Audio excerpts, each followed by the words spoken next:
Contact Protocols. A Field Guide to Extraterrestrial and Ultraterrestrial Intelligences. The failure of official disclosure is not one of courage or conspiracy. It is one of taxonomy. We have been attempting to categorize intelligences that predate our categories using instruments calibrated for a narrower band of reality than actually exists. The races catalogued here span stellar origin, dimensional insertion, and something older than either. Intelligences that did not arrive from somewhere else so much as they constitute the substrate from which the concept of somewhere else is derived. What follows is a contact readiness document. It is not definitive. Several of the entities described here have actively shaped the document through proximity, and in the case of the gods, the muses, and the light beings, the question of who is writing and who is being written through is genuinely open. Read accordingly. The universe is not stranger than we suppose. It is stranger than we can suppose, and some of what we cannot suppose is currently in the room with you, reading this alongside you, seeing what you notice. Stellar coordinates. Approximate dimensional vectors, non-Cartesian not for navigation live contacts, redacted. Origin. Stellar, Section 01. Race 001 Zeta RETICULI contact, active. The Greys. Zeta reticulans the visitors small greys, tall greys. Biology silicon adjacent. Cum telepathic, neural. Agenda genetic, survival. Affect emotionally absent. Two subtypes, frequently conflated. The small greys operate in groups, function as biological drones or workers, and exhibit no individual decision-making. They are the instruments of something upstream. The tall greys are that something upstream, longer-limbed, commanding, with an emotional interior so suppressed by millennia of genetic optimization that what remains reads to human observers as contempt but is closer to incomprehension. They do not dislike us. We are simply outside the bandwidth of their concern. Their interest in human biology is clinical and urgent. They are a species managing a genetic dead end. Reproduction abandoned for efficiency centuries ago, the genome narrowing, the body increasingly unfit for the wet biological mess of planetary life. The abduction phenomenon, whatever its full mechanism, is a procurement operation. You are a library they need access to and have not asked permission to use.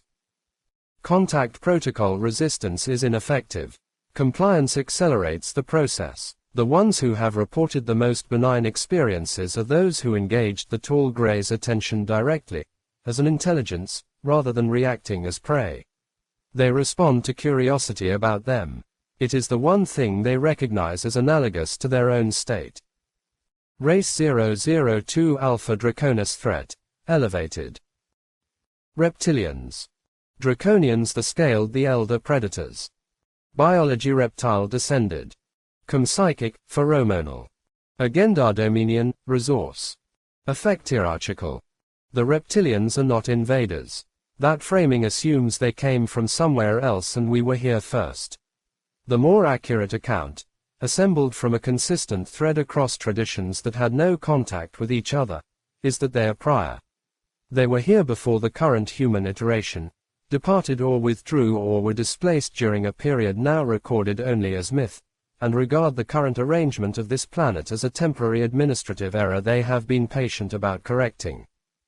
They are hierarchical to a degree that makes human power structures look provisional.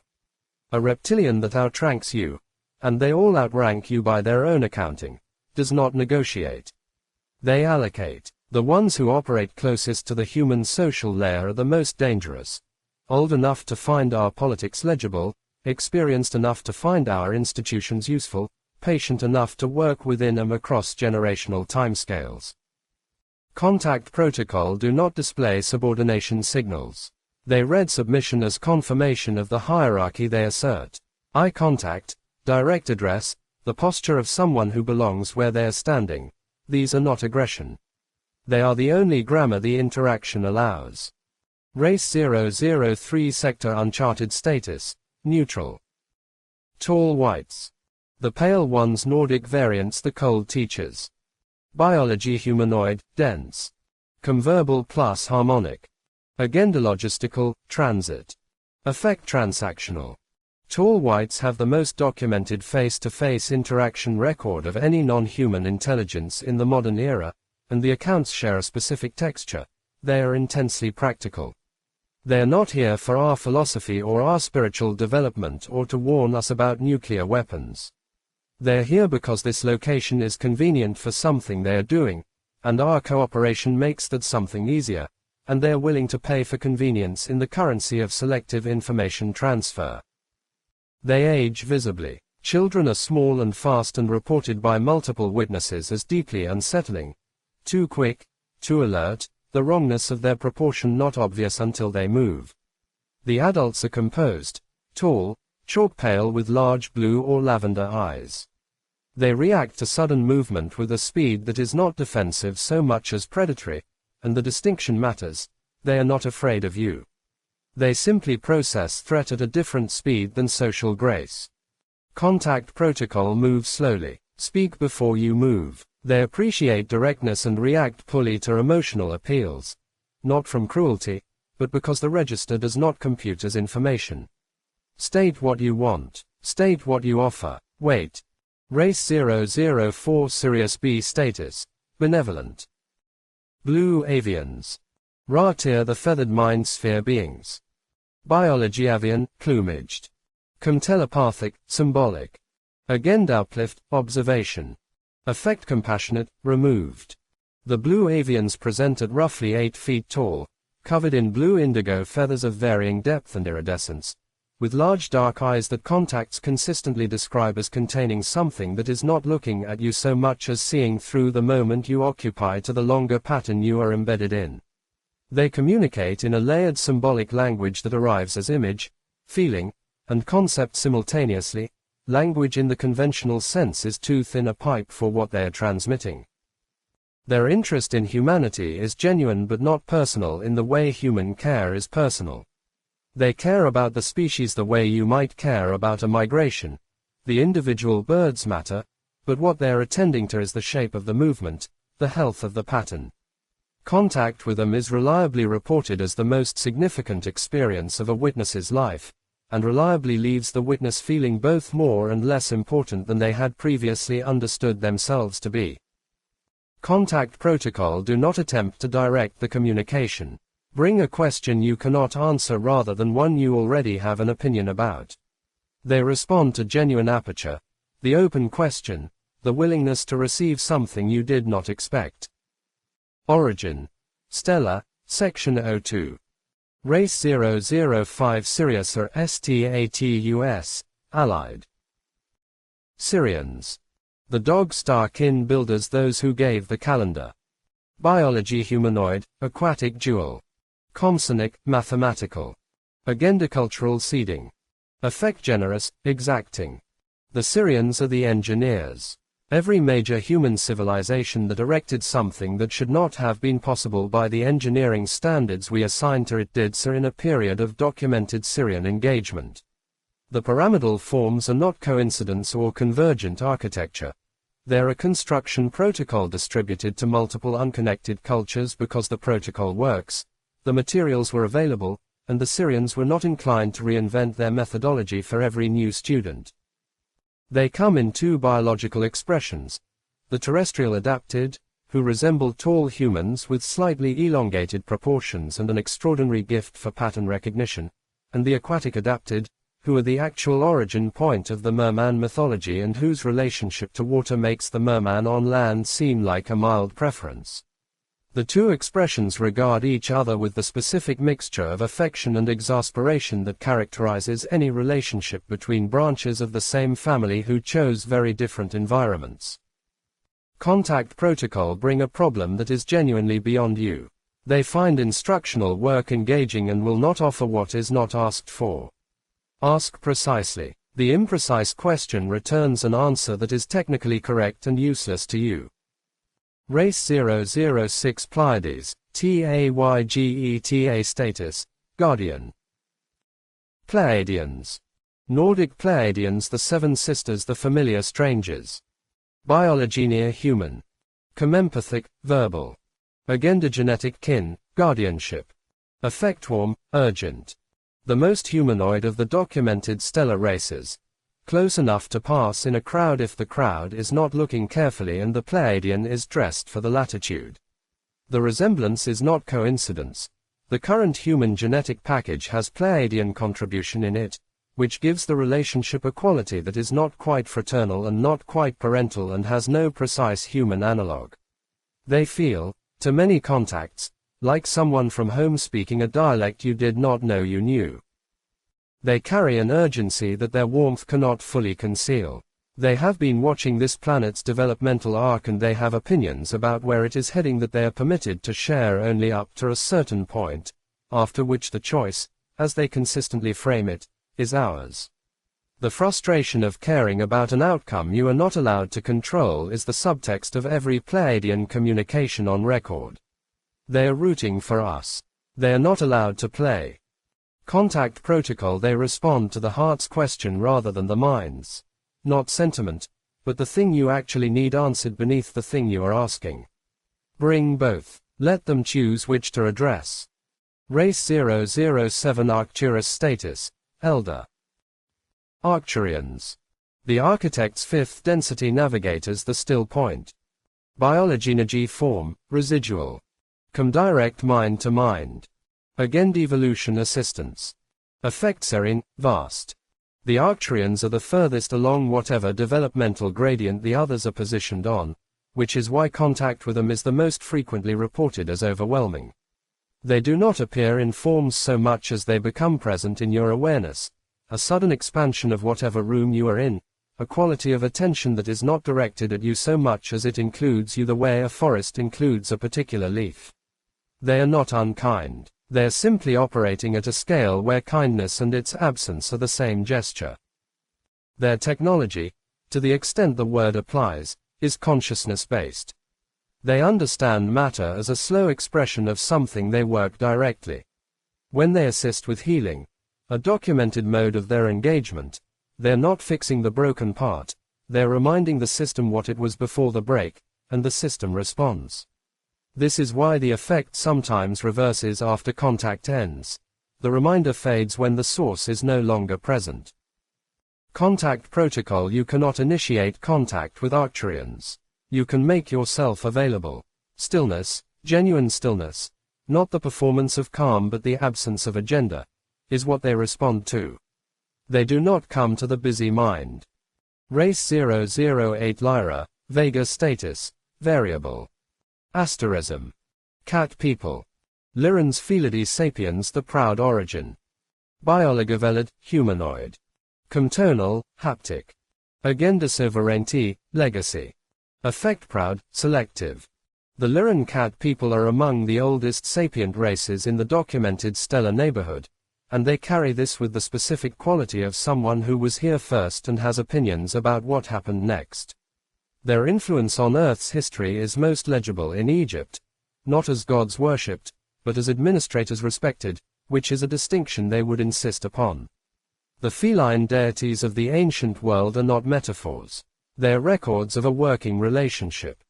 They are beautiful in the way that large cats are beautiful, completely, without self-consciousness, with an indifference to your observation that is not rudeness but simply the absence of the need for your approval. They groom their appearance with the same attention a craftsperson gives their tools, not vanity, but maintenance of something functional. They will form deep alliances but not broadly. Their trust, once withdrawn, does not return. They remember everything. They hold no grudges because the grudge implies the relationship is ongoing, and when they're done they're simply done, cleanly and without remainder. Contact protocol. Do not approach. Make yourself interesting in stillness. If they choose engagement, do not perform gratitude. They find it embarrassing on your behalf. Meet them as an equal, which they will assess as an audacity and respect. Deep space, unknown origin, Section 03. Race 009 Sector unknown, deep ocean interface comprehension, partial. Octopui, cephaloids. The many-armed chromatophoric intelligences. The distributed.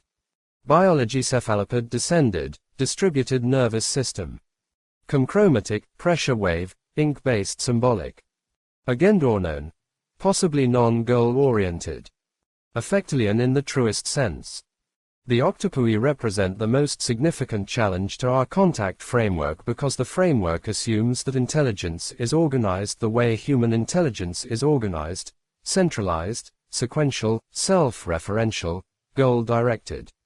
The octopui are not. Their intelligence is distributed across their entire body. They think with their skin as much as with the neural clusters. They perceive polarized light in frequencies we have no receptor for, and their experience of time is genuinely nonlinear in a way that is not metaphorical. Contact attempts that proceed from human conversational assumptions fail immediately.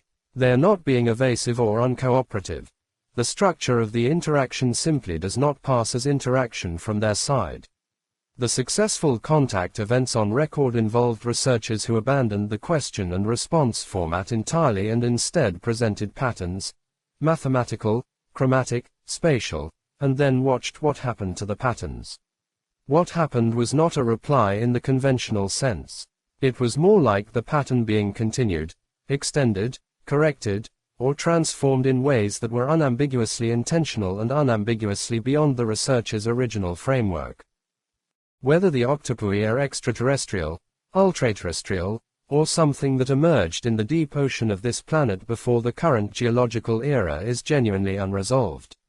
Their relationship to Earth's cephalopod fauna is either evidence of shared origin or evidence of an extremely long-term seeding project, and the researchers cannot agree on which interpretation is more unsettling. Contact protocol: abandon language first.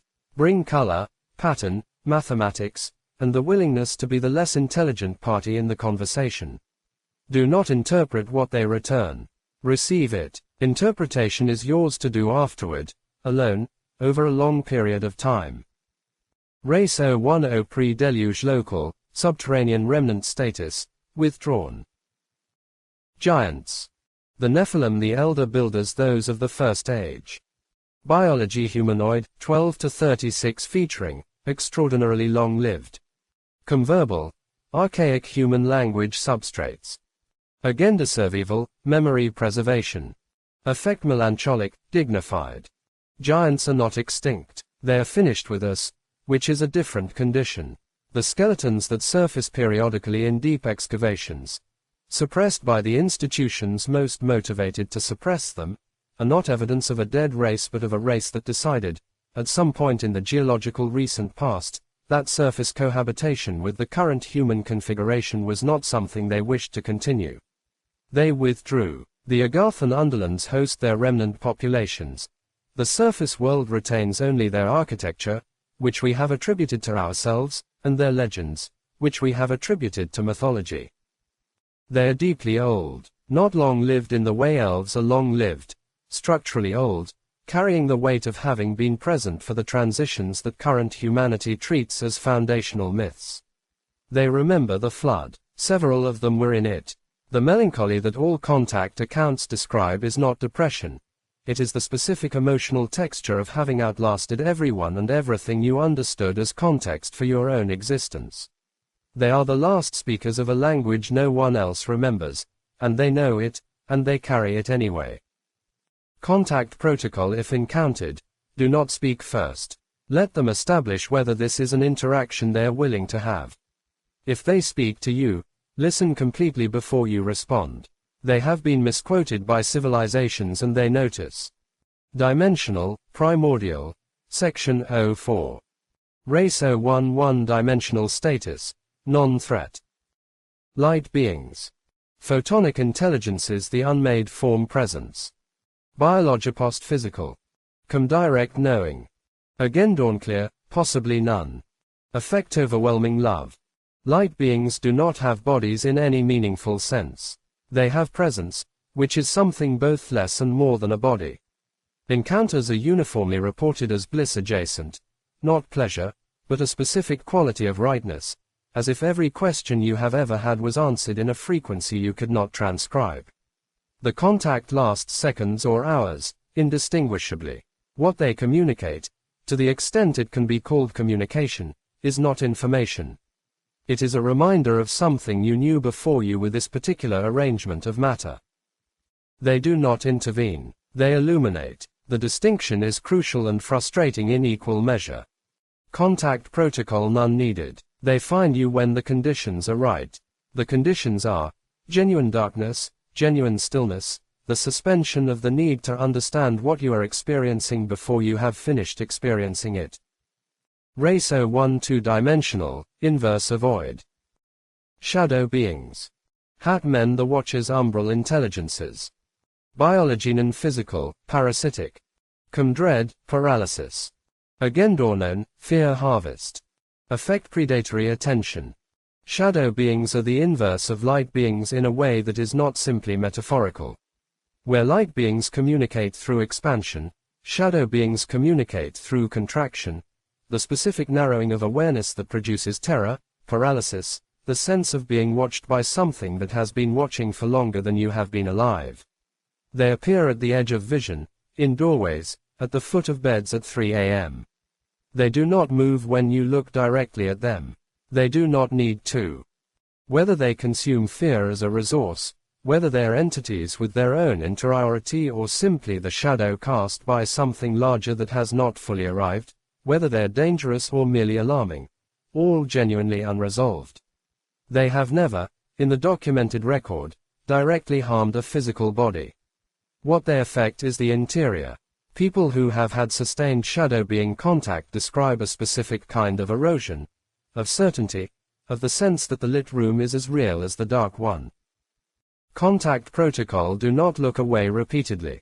One direct look, maintained, communicates that you register them.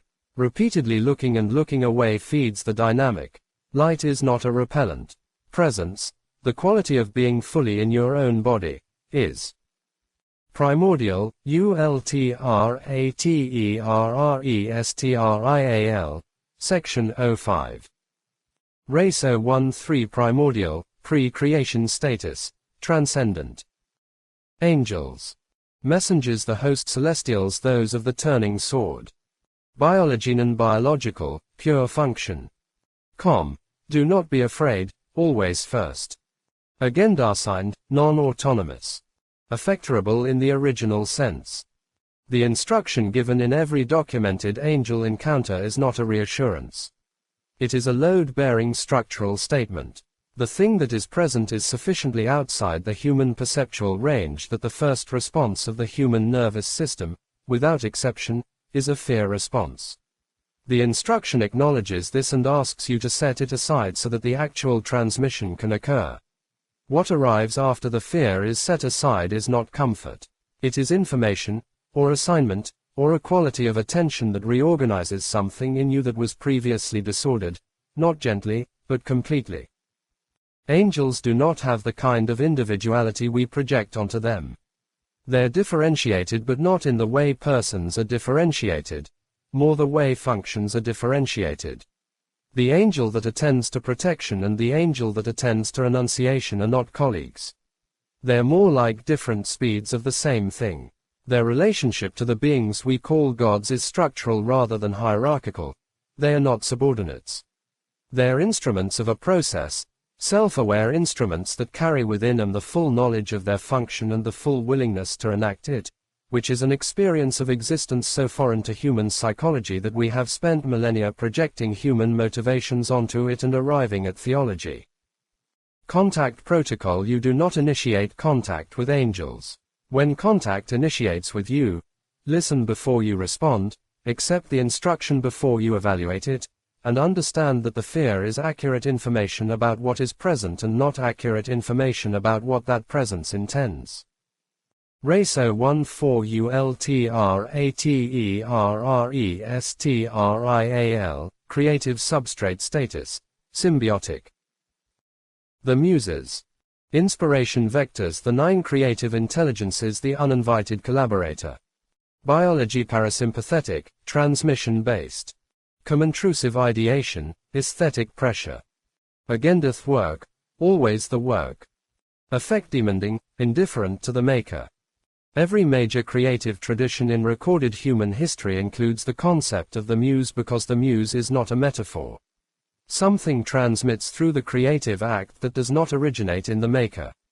Artists know this. The Romantics built an entire aesthetic theory around it.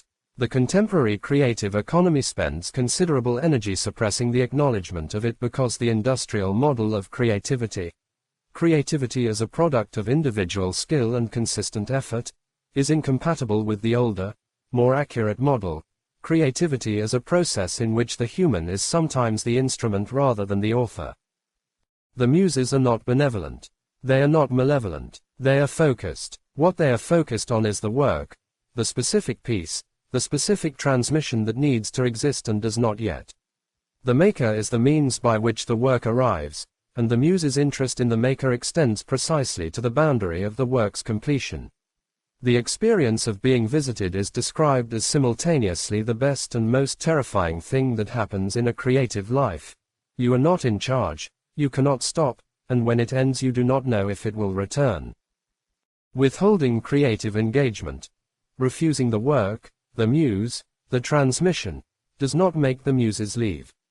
It makes them louder. Several of history's most spectacular creative collapses have been attributed, in the private correspondence of those who experienced them, not to creative drought but to creative flood that the maker could not or would not channel.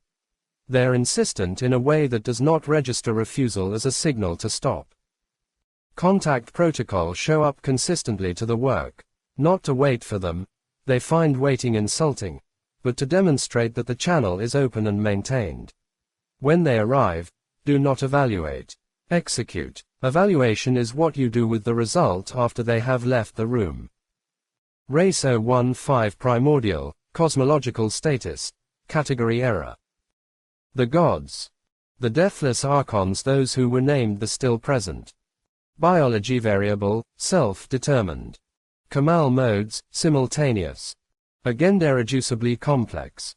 Effectfully present in the encounter, elsewhere simultaneously. The first error is to approach the gods as a category. They are not a category. They are a set of distinct, irreducibly individual intelligences that share certain properties, vast age, the capacity to operate in and on physical reality rather than merely within it, an experience of time that is not sequential, and a relationship to human attention that is neither dependency nor indifference but something that does not have a clean name in our emotional vocabulary. Calling them, the gods, is like calling all rivers, the water. Technically accurate, essentially insufficient. The second error is to suppose that the current reduced presence in human affairs represents departure. They did not leave. Human perceptual bandwidth narrowed. Through the accumulated cognitive choices of agricultural civilization, the progressive suppression of right hemisphere modes of knowing, the specialization of consciousness into the analytical register that builds technologies and cannot feel the room, and the gods became inaudible on the frequencies we kept. They are present where they have always been present. We became unable to receive the signal.